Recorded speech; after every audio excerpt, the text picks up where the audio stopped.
Soc fotògraf, faig fotos, que és aquesta capacitat i aquesta possibilitat que tens d'accedir a molts mons i a moltes realitats que no et toquen.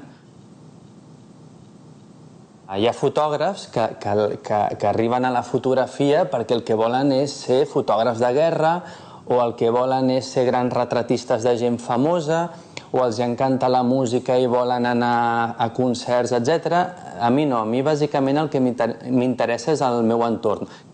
Si jo me'n vaig a fotografiar a la Índia, puc treure fotos maques, però no entenc el que està passant.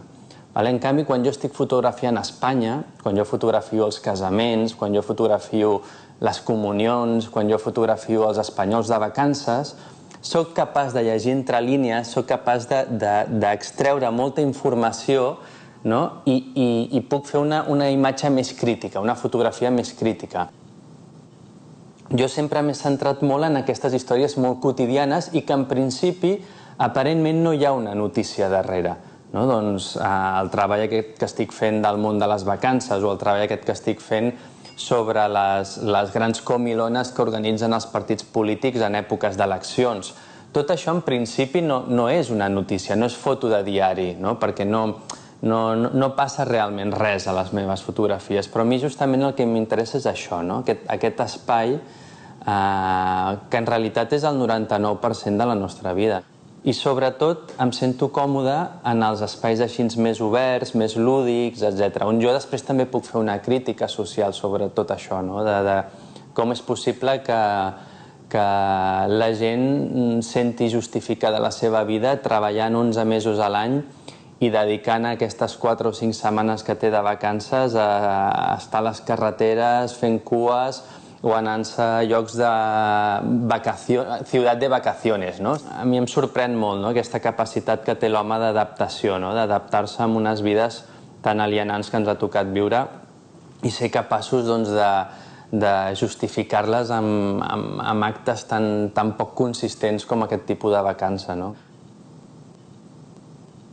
Jo veig que la societat espanyola, aquesta que jo fotografio, que és la classe mitja, treballadora i tal, de la qual formo part familiarment, i per això entenc i per això veig per on van els temes i veig on tenen les seves carències. Són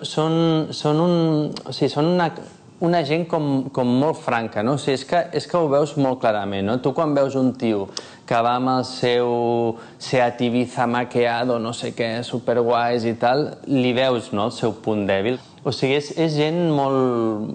que està tot allà, vull dir, ho posen sobre para lo bueno i para lo malo. No sé si som dels països que més viatgen i que més visiten els museus i que tenen aquesta altra manera de viure a l'oci, perquè en definitiva, clar, el que jo estic fotografiant és a l'espai en què suposadament utilitzes que tens lliure. O sigui, aquell espai que tu has guanyat, aquell espai que te l'estan pagant perquè tu has treballat el resto de l'any, com el gestiones? I la forma en què tens de gestionar és el que en definitiva parla de tu. Ara, per exemple, un altre treball que estic fent a la C31, que és la carretera aquesta que va cap a Sitges, de sortida de la ciutat, que són aquests espais que per mi reflexen molt el món en què vivim. Són espais on s'acaba la ciutat o on comença la ciutat, on acaba el camp o on comença el camp. Són uns espais així difusos. I en aquests espais, que no està molt clar l'ús que se li dona, doncs et trobes des del Carrefour fins a les prostitutes o la gent prenent el sol a les pinedes de Gavà o fent la paella en els restaurants de carretera. Tot això conviu sota un mateix espai i no només conviu sota un mateix espai, sinó que és disfrutat pel mateix tipus de gent.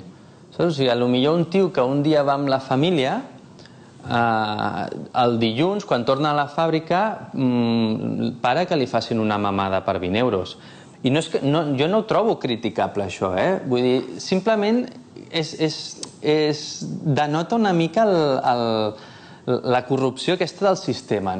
I els personatges, la gent que hi ha aquí, quan tu mires les fotos d'aquestes de l'Avedon, de l'American West, aquest viatge que va fer retratant... Tu fots una paradeta aquí baix, a Gran de Gràcia, i vas parant personatges i els fas una foto, un fons blanc, i tens uns personatges increïbles.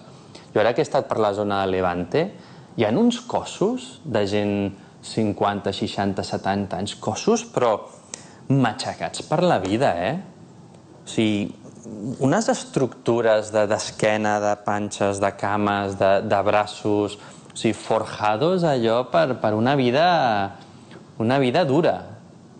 Una vida dura.